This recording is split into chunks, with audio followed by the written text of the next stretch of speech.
But first, I do want to get your response to some breaking news and current events, including President Donald Trump's attempt to fire Lisa Cook from the Federal Reserve's Board of Governors. He says it's over alleged mortgage fraud, but she has not been charged with a crime. Is this about forcing the Fed to cut interest rates? Well, a couple of things here. So first of all, I don't think anybody doubts that Lisa Cook committed some mortgage fraud. Whether a local authority decides to prosecute or federal authorities prosecute, or of course the president doesn't get involved in those decisions, but she made a mistake, and she potentially made a criminal mistake. And the question is, do we want a person who makes a mistake like that to be a person who sits on the Federal Reserve Board, which makes important monetary policy for the entire country?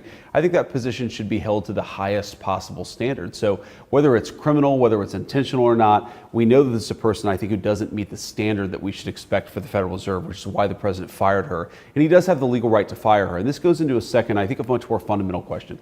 Let's just say, for the sake of argument, that Lisa Cook had done absolutely nothing wrong.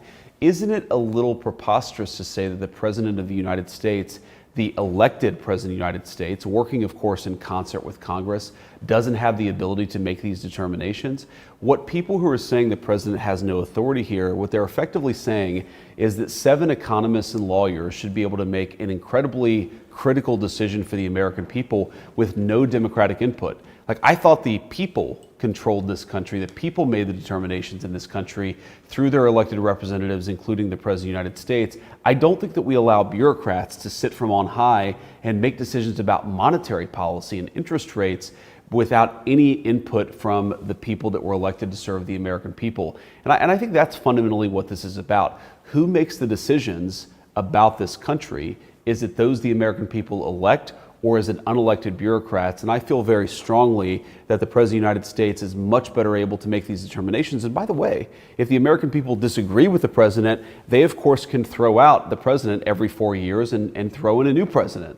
But you can't say that the American people, that the democratic decision-making process has no influence over monetary policy. That's really, I think, an anti-democratic principle.